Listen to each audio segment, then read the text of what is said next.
Welcome to the Make Meaning podcast. I'm Lynne Golodner, and I've dedicated my life to sharing stories of how people make meaning in their work and find purpose in their lives.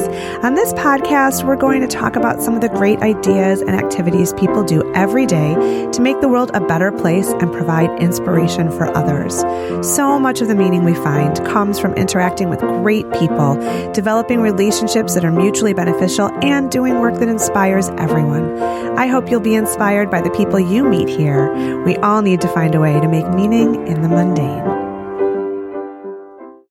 Welcome back to the Make Meaning podcast. My company, Your People LLC, focuses on storytelling, relationships, and higher purpose as the three essential elements to grow the reach of a business or organization and thus its success. But what do we mean when we say storytelling? I've used the term in context: storytelling marketing, business storytelling, foundational messaging, and still, people sometimes are confused by how story plays into the business world. Today on the Make Meaning podcast, I'd like to explore the role of story in business and how important messaging actually is. I'm here with Christina Weaver, a dear friend, colleague from Your People. She's our VP of Content and a professor of communication at Eastern Michigan University. We'll be chatting about how and why the message matters. Christina, welcome to the Make Meaning podcast. Thank you. Thank you for having me. I'm so honored.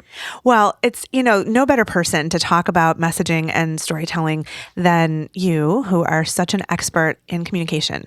We've had so many conversations about how the words matter and, is this word the best one? Right. And I mean, yes, we're word nerds. And so we'll argue and debate over which word to put somewhere, and other people might roll their eyes at us. But I think this is so important, and it's core to the work that we do. And, we're always telling our customers, in fact, the contracts we really want to be pushing more and more are foundational messaging development contracts. Absolutely. So, maybe, do you want to talk a little bit about what do we mean when we say foundational messaging and why that's so important for an organization or a business? Yeah, sure. Absolutely. I think as a business, you want to control your story, right? You want your message out there. And we live in an age where with social media, anyone can talk about you and anyone can comment about you. So if you have a really strong foundation, so if in your toolbox you have a really great mission statement and a great vision statement and even a corporate history, if you can tell your story, that means that story is yours and you can always go back to it. Right. And it can also keep you focused as a company. We work a lot with nonprofits. Nonprofits are mission focused. Yes. If they have a really great mission statement, they can always go back to that to make sure that what they're doing, their purpose, their meaning, is mission focused. It's what they should be doing. And even for businesses, businesses should have a mission statement because, we only work with clients, whether they're nonprofit or for-profit, who are trying to truly make the world better through the work they do, even as they're making money. We all want to make money. Absolutely. But there should be mission, there should be vision in every business endeavor. I've had only 2 clients in the history of this company that I didn't succeed with, and it's because they didn't have a mission. Oh. And I didn't believe in what they were doing. Right. So I couldn't succeed with marketing them, Right. But I also have had a number of clients who have staffs who stay with them for a long time. They're not paid much. And when I've asked them, well, why do you stick around? You're making pennies. They're like, it's the mission. It's the mission. And so when you can rally around purpose, it keeps that staying power there. Absolutely. And then other people can get on board and join that train. Absolutely. If you don't have a strong mission, if you don't have a strong focus, if you don't really understand your purpose and who you are and what your impact is and what you want to do and even where you see yourself going, how can you inspire? Right. How can you lead? How can you look at your group of employees and say, well, here's what we're going to do today, right, or here's what we should be doing, or here's where we should be going. This foundational messaging it's a crucial piece of the puzzle. Absolutely. It serves not only within your organization, but it serves the outside world as well. If I'm a consumer and I'm considering where to spend my dollars, I'm going to look at you. I'm going to go to your website, or I'm going to go to your social media, and I want to hear your story, and I want to see your story. So if it's not available, guess what? I'm looking at a story someone else is telling about you. Right. Or if it's consistent or inconsistent, or it varies in different channels, absolutely, then you seem all over the place, and that's too confusing. Absolutely. You know, it's funny because later in this episode, you're gonna talk about some brands that you think are doing it really well. Sure. But I think that part of this is that we are in a time when we can have a choice as to where we make our consuming decisions. Mm-hmm. And frankly, I think we are growing up on this idea that the work we do every day isn't just for a paycheck, but it's for purpose. I was just talking the other day, I was at a banquet for one of my kids' sports teams, and I was sitting with some other parents whom I've known like my whole life. And one of them is a doctor. And he knew when he was a little boy, like, I want to be a doctor. And he never veered from that. But we were talking about how so many people don't really know what their path is going to be. And so they go to college, they get out of college, they're just sort of searching. And he said he was, they do community theater. They were at a theater meeting, and there was a man there who was really depressed and was like, I hate the work that I do. I show up every day because I got to earn a living, like really, depressing. And my friend was like, wow, I'm so lucky that I am doing what I love and that I'm driven with purpose to do what I love. And, I think that is really important, that the storytelling and the messaging has to tie into something bigger than just, making money, selling widgets, getting more customers. Like, it can't just be a race to the finish line. Sure. It has to have some purpose and some meaning to it. Absolutely. And I agree 100%. I've been really fortunate in my professional career. I love what I get to do. I mean, being in the classroom is phenomenal. It's every day is something new. The work that I get to do with you and with your people is just inspiring because our clients are inspiring. Yeah. I mean, everything they do, it's a joy to be able to write about our clients. It's a joy to be able to promote our clients. And it's because they understand what their meaning and purpose is. We understand it, and we understand how it affects just the greater good. Yeah. And so to be able to just personally be able to go to a job every day where I love it and I can speak so passionately about it. Right. It's amazing. That's a gift. It is. It's a gift. And it's something that people search for. I see young people in the college classroom all the time who just don't quite know. Yeah. They don't even know. They maybe even haven't seen that modeled. They haven't seen this passion of, hey, guess what? You can find something that you love. Right. Discover its meaning within you, and then go out and make money doing it, or earn money, support yourself, support your family doing it. It's just sometimes, it may not be a straight path. Right. There may be some curves. Right. But you'll find it. For sure. You can find it if you search for it. Yeah. You really can. Absolutely. So, I mean, I want to just sort of outline very quickly what goes into telling a good brand story. And then I want to turn it over to you and say, hey, who's doing it right? Yeah. I think a couple of things that are really important is that you have to connect with your audience heart to heart.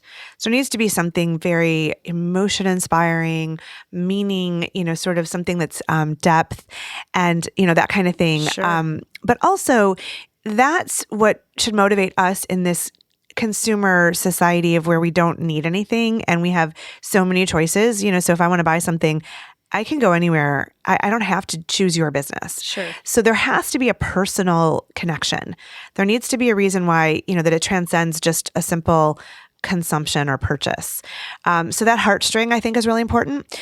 I think a business needs to care about its customers beyond just getting them to buy something. So if you feel authentically that this business cares about you, you're likely to be drawn there. Absolutely. Absolutely. And I think it also has to be for the business side, not just about you, but what's in it for both of us, that mutual benefit. I know we're really big on, but that a business needs to actually say, there's two of us. It's not just a transaction to pad our pockets and generate revenues, right? Sure. No, absolutely. I mean, you mentioned so many great points. Emotional appeal is everything. Right. Right. As humans, we are moved by emotion. Right. So there has to be some sort of pathos in everything. Right. That, if you want to affect change in any way, shape, or form, there has to be an emotional element. Yeah. And there are, I think especially large companies are really starting to realize that. They're starting to realize that, hey, consumers are looking for, okay, yeah, you're a company and you may promote this product, or you may build this or build that, but how are you responsible socially and corporately? Mm-hmm. How are you a responsible entity? Mm-hmm. There's research out there that says, up to 75% of people believe that companies should do more than just offer a product or service. Mm-hmm. So are you supporting some sort of social issue, or are you giving back to your communities, whether they be local communities or, communities throughout the United States or globally? Right. And so there are companies out there just doing a really good job of that right now. Yeah. And really, really shaping how we talk about certain, social issues. Right. So changing the narrative and like directing us in a new way. Absolutely. So like, for instance, Gillette, right? We know Gillette. Many of us buy their razors and different products. But in early 2009, they decided, you know what, we're going to actually kind of talk a little bit about this idea of toxic masculinity. So we've heard this topic talked about, especially with the Me Too movement. So they decided in one of their ads to comment on masculinity and to say, hey, there's a lot of different ways to look at masculinity. So they tied that into the whole social movement. And within 2 days, over 40 million people had viewed their ad. Wow. It went viral. I mean, it's amazing. Amazing. And you had people like the granddaughter of Martin Luther King Jr. commenting on it. And you had pros and cons. I mean, it started a conversation. But that's the point. And I think also that, it's risky to do that. So for a brand to say, I'm gonna go out on a limb and talk about something that is controversial, but that it needs to be talked about. Right. It's the right thing to do. So my brand is going to align with the right thing to do and take the fall for it. So if we get flack from someone or they like us, we're gonna stand tall and we're gonna do what's right. Absolutely. In the end, I have to believe that they win far more consumers and loyal fans than not. Absolutely. Well, and I think too, I mean, so the conversation just goes on and on and on. And so they then become known for, hey, they're not just a company that sells razors. They took a stand on a social issue. Yeah. And while it was applauded by many people, there were many people that criticized it as well. Right. But it also made sense with what they sell. Yeah. So like if you glom on to something that just doesn't have anything to do with your main line of business, you're just trying to get attention. Right. And I think that's going to hurt you. Right. Absolutely. So it has to be part of your core values or your core philosophy as a company, which goes back to that foundational messaging. And, one thing I just want to throw in there before we move on to a different example, that was a great one, is that I see foundational messaging as the foundation, the anchor for the organization, which frankly should probably be revisited every 5 years. Sure. Because you evolve and grow and change. Absolutely. But then you develop like the words and the concepts and the main story that you're going to use consistently across all your channels, which could be your website, blogging, advertising, social media, any marketing materials, any newsletters you send out.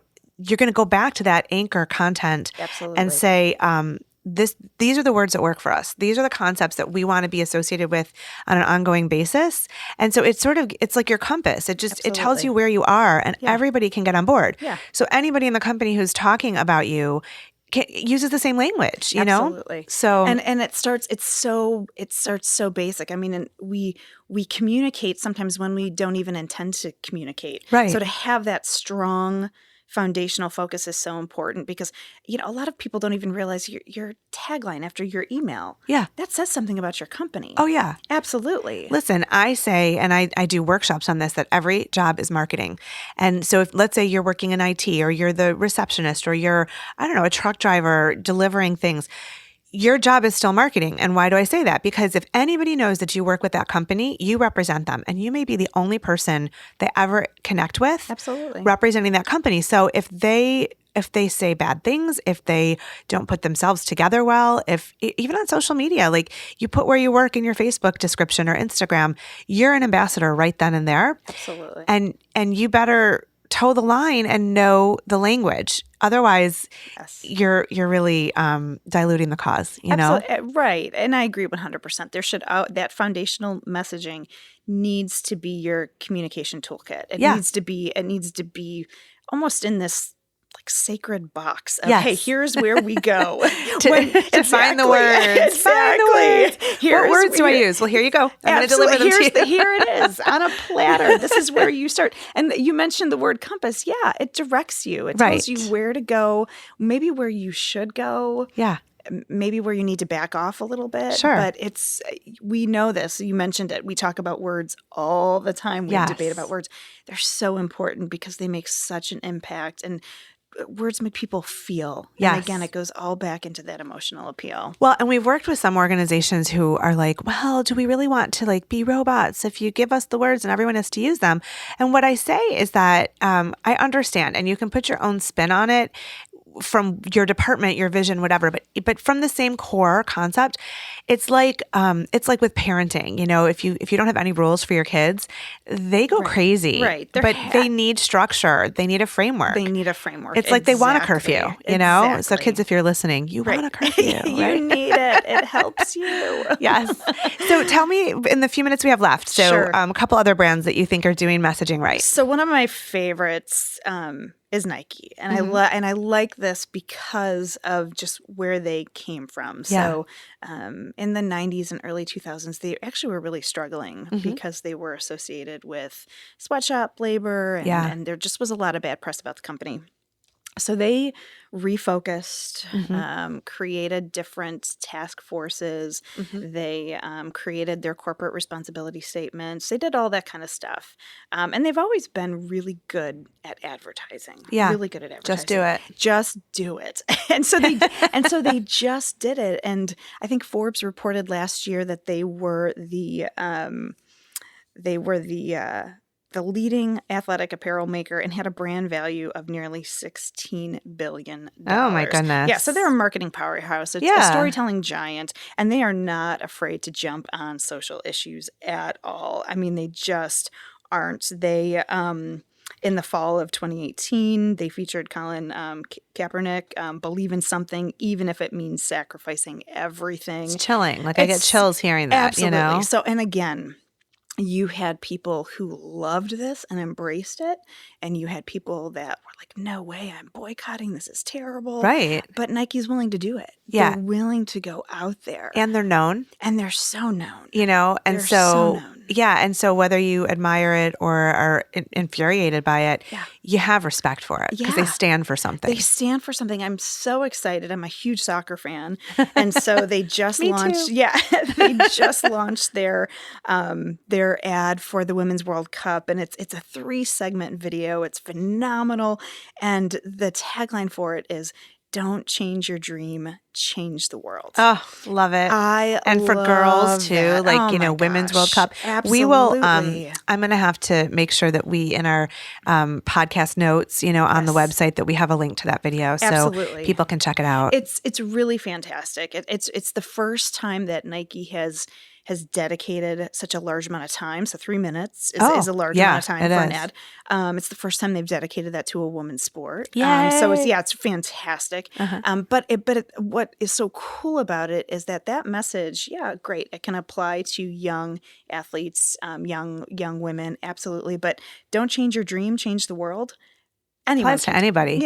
Anyone can take that. I mean, that's a phenomenal, just amazing message. Well, and that's a really strong message, has universal application. Absolutely. So I always say the more specific you get, the more universally relatable something is. Yeah. And so, yes, this might be about the Women's World Cup, but it could be about anything. It could be about anything. So you apply it to you. Absolutely. And it's so cool. It's so cool. I mean, and really quick, Airbnb wasn't afraid to make a statement after Trump wanted to close our borders to refugees. They came out and said, no, wait a minute.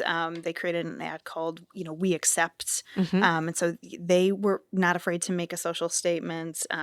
P&G, Proctor and Gamble, is consistently creating really cool campaigns about gender equality. So that's amazing. And there's also a really cool a really cool, oh my gosh, I'm sorry. I'm looking through. I think it's, are you thinking about the freeform media thing on the first page? Oh, I'm sorry. I'm so sorry. Yes. So the freeform media is a great example. And we have our intern Shelby to thank for this. Yes, so, we absolutely do. Shelby brought this to us. She's a really cool part of this youth movement to make sure that we are all inclusive. And freeform created an ad, and it's called Dear Society, We're Breaking Up. And it's a statement saying, hey, we are going to dedicate ourselves to authentic storytelling. We're going to tell stories from different people, from all different walks of life, because we need to. We need to recognize that our stories have to come from all different types of people. Right. They can't come from the same people all the time. Right. Because it just doesn't make any sense. We are a varied people. We are a diverse people. We all have our different voices, and we all can tell our own stories, and we should be telling our own stories. That's a great way to end the episode. I want to say that, organizations are not all led by like white male or privilege. We all subscribe to different aspects of this consumer culture, and we need to see ourselves in it. And so I love that idea of diversity. I think it's so important because perspective and storytelling is everything. It really, really is. Yeah. It really is. And what I love about diversity in storytelling is the idea that, hey, I may be introduced to a new story. Yeah. So guess what? I'm understanding a new perspective. Yeah, and exactly. When you are open to that, that's where change happens. Yeah. That's where inclusivity happens. I mean, that's where it's at. So, sure. So everybody listening, we hope you're really excited about words as much as we are. And now you understand it's so important. I need to have good foundational messaging. So if you want to get in on the conversation, you can find us at yourppl.com. And we are happy to engage in any conversation about messaging and words. And we'll probably bore you to death because we just get so geeked about these words. But the words really matter. They matter. They absolutely matter. Awesome. So I'm Lynne Golodner. And I'm Christina Weaver. And thank you so much for listening to the Make Meaning podcast. Thanks for listening to the Make Meaning podcast. I'm Lynne Golodner, and I've really enjoyed being here with you today. You can find the Make Meaning podcast wherever you listen to your favorite podcasts. And I'd love it if you'd share our great conversations with all your people so we can add meaning wherever we go and whatever we do.